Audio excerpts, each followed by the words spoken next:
G'day everyone. Today we'll be changing out the front wheel bearings on this Toyota Hilux. It is a KUN26 or N70 Hilux from 2005 through to 2015. It's of course the four-wheel drive model, and it's the same for all of the vehicles through that range that are four-wheel drive. Now when it comes to the wheel bearing itself, we have a couple of different options. We can buy the bearing in the housing, press our spindle out and replace the bearing only, reusing our spindle and reusing the bolts. I've opted to buy the complete assembly. It's much easier, quicker, and it's not that much more money. You get the wheel studs, the spindle, you get new bolts, you get the housing and the bearing as well. It's just much easier and quicker, and we need less tooling as well. On tooling, I have a list of tools we need here. These are absolute needs. Of course, the torque wrench, if you don't want to torque things up, you don't need a torque wrench, but I do recommend torquing all the bolts, especially them brake caliper bolts in there. This is a non-ABS vehicle. It's the same procedure whether you have ABS or not. We just have to look out for that ABS sensor. It's a good idea to take the bolt out and remove it while we're changing out that hub, just so we don't knock it or damage it in any way. Of course, I've bought an ABS compatible front hub, and make sure you do if you have ABS. If you don't have ABS, it doesn't matter if you get one with the ABS ring or not. I've fitted it, the ABS ring is in there, and it's perfectly fine. It doesn't get in the way of anything. And of course, you can take it off prior to fitting the new front wheel bearing assembly if you want to, and then refit the collar. But for me, it's in there. It hasn't made a difference. I'm going to leave it in there anyway. Just make sure if you have ABS, you get the correct one with the ABS ring, or of course you'll have an ABS fault. Other than that, let's get started. So firstly, we want to jack the car up and have it sitting on an axle stand, nice and safe. And we can use our 21mm impact deep socket and a rattle gun, and we can take that wheel off. Once we've exposed the brake disc here, you can see we can finally get to the hubcap. With the wheel on, it's a little bit more difficult. So take the wheel off and just get behind it with a little chisel, work it around nice and evenly, and eventually it will fall off. Now you can see here, there is a cotter pin holding a lock in place to stop that nut coming undone. So I'm going to reuse that cotter pin. We're going to make sure we straighten it out nice and evenly, remove the cotter pin and the lock, and then we can get to that nut. It is a 36mm socket. I'm using a deep impact socket. If you don't have an impact wrench, you can undo it with a bar. You may need to put the wheel back on just to lock everything in place. Now, of course, we're going to take the caliper off as well. So to get the caliper off, firstly, we do need to remove this brake line bracket. It's a 12mm socket. I'm just using an electric ratchet here because it's easier. We take that bracket off first. Then we can remove the caliper. The caliper is held on with two bolts. We can see the two here that we need to get to. They are a 17mm socket. If you can get a rattle gun in there, it's good. I'm just going to break them with a breaker bar first. They are a little bit tight, and I would have used Loctite last I was in there.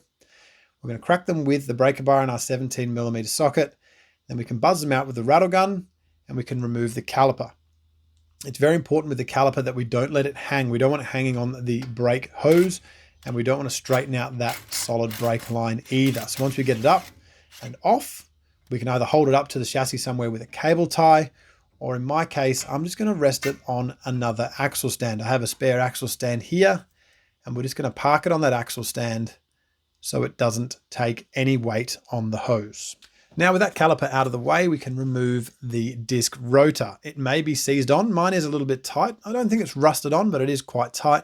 We can see we have two jacking bolt holes in order to get it off if that's the situation. We don't go hitting it with a hammer.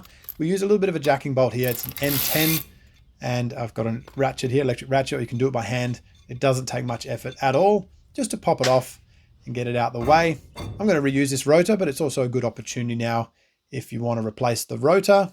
Why not while you're in there if it needs doing? We can see the bolts we need to get access to here. They are a 17mm head. We cannot get a socket on them, so we're going to use a 17mm wrench instead. I'm going to put the closed end of the wrench onto the bolt, and we're going to use an 18mm, and we're going to stack them together to give us a little bit more leverage.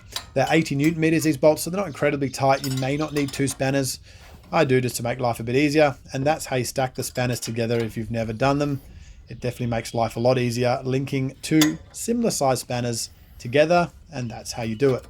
Once you've got them all cracked, they should be around about hand tight, and maybe a little bit of Loctite on from last time makes them a little bit stiff. We can just undo them slowly and pull the hub out as we go, because the bolts will bottom out on the back of the spindle before they come out of the housing. So we have to slowly bring it out, and we'll take that brake backing plate off as well and give everything a bit of a buff and a clean up while we're in here. If you have ABS, of course, there'll be an ABS sensor in this housing. It's good to remove it, get it out of the way so we don't damage it while we're cleaning anything up or putting in the new hub. And if you have a new CV seal that goes in the back of the knuckle, you'll need to swing the knuckle out the way in order to change that, which means you'll have to undo them bottom bolts and potentially take the steering arm off as well. My seal is perfectly fine. My kit didn't come with one, so it will go again. I've lubed up the O-ring on the assembly because it came with a new O-ring. So I've put a little bit of O-ring lube on that, and I'm going to put a little bit of low strength Loctite on the bolts, put the backing plate back on. There's locating dimples. You can see I'm pointing out there. And we're going to fit the whole hub with our lubed up O-ring and our Loctited bolts. It should all slide on that CV shaft pretty easily. You can put a little bit of grease on the CV shaft, make things a little bit easier, and also make sure no corrosion gets in there. In my case, I'm not too worried about corrosion in that area. It's never had a problem, so I'm just going to put it together as it is. And as you can see, I'm also using an ABS style hub. The ABS ring sits in there. It doesn't do anything, but it's not getting in the way either, so I'm not going to bother removing it.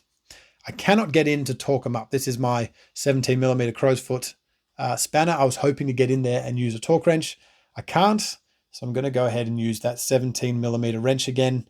We're going to tighten them up evenly by hand, and then we'll use the 17mm wrench with the 18mm extension on the end of it to give us a little bit more leverage and make sure we get them bolts tight enough. The spec is 80 Newton meters, and we get a bit of a feel for how tight that is. Of course, it's around about the same amount of force we use to undo them. 80 to 100 Newton meters. If you go a little bit over, it's not a big deal. Just make sure they're tight, and I put a little bit of Loctite on them for that reason as well. We want them tight, but obviously we can't torque them up, so we do what we can. With them bolts tight, we can go ahead and put a little bit of anti-seize around the flange on the hub. As you can see, the brake was a little bit hard to get off, the brake rotor that is.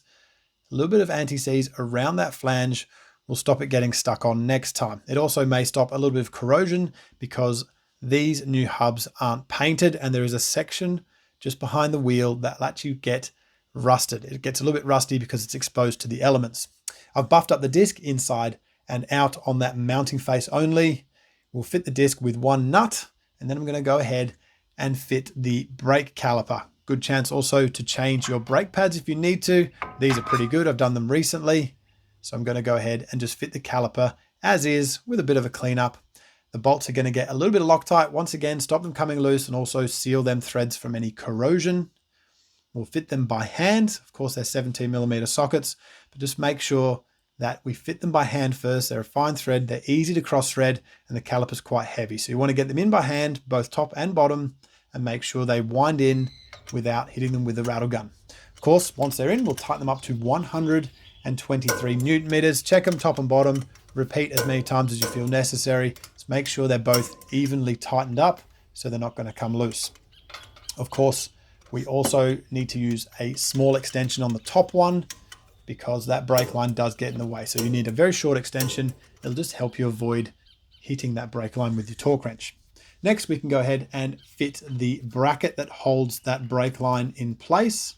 I've put anti-seize on this bolt. It doesn't need Loctite or anything crazy like that. A little bit of anti-seize, and we'll wind that in by hand, and we'll torque that one up with the 3/8 torque wrench. It is a torque of 32 Newton meters. And then we can go ahead and fit our nut to the CV shaft. Once again, a little bit of anti-seize on the thread. I'm just going to send the nut home by hand, tighten it by hand, and make sure everything rotates. Nothing is fouling. There's no issues, no crazy noises or anything like that. And we can torque that nut on once we have the wheel back on. It makes it much easier to torque that nut when the wheel is fitted. Once again, check, make sure everything turns and does what it should before we go to the next step. Okay, we're going to lower the car back on the ground. We've taken the axle stand out, we've put the wheel on, and we've rattled up the nuts with a rattle gun. And we can go ahead and torque that nut up with the car on the ground so it doesn't move to 235 Newton meters. We need that deep socket again, and then we can go ahead and fit the lock. If the lock doesn't fit so we can expose the hole, you may need to tighten the nut a little bit more just to move the position of the lock. But for the most part, there's a lot of different permutations to the lock, and it should fit, exposing that hole so we can go ahead and fit that cotter pin. Slide the cotter pin in, and then we will bend the tabs over. Make sure they don't get in the way of the hubcap we're going to fit. Bend them around both sides. We don't want that falling out. If that nut comes loose, we'll have problems. Fitting the hubcap, we don't want to hit the hubcap in the face. We're going to hit that ridge once again, lightly with the small chisel or punch, evenly all the way around. Make sure that is fitted all the way home, nice and evenly with a chisel without hitting the face of the cap. Next, we want to torque up our wheel nuts, of course. I only rattled them on earlier so we could get the wheel on the ground. So we'll torque them up to 105 Newton meters, nice and evenly. Do your crisscross pattern and make sure they're fitted before driving the vehicle. And that is the job done. Of course, the only difference is if you were changing the bearing yourself, the procedure to fit and replace is the same, but you just need to take the bearing apart and reuse your spindle using a press or cutting the bearing if you need to. For me, this is a much easier option. I don't need any tooling and we can just swap it out pretty quickly. I've torqued up the wheel nuts, of course, to 105 Newton meters. Take it for a drive, make sure everything is as it seems. Double check your wheel nut torque when you get back, and then we'll move to the other side. Thank you very much for watching.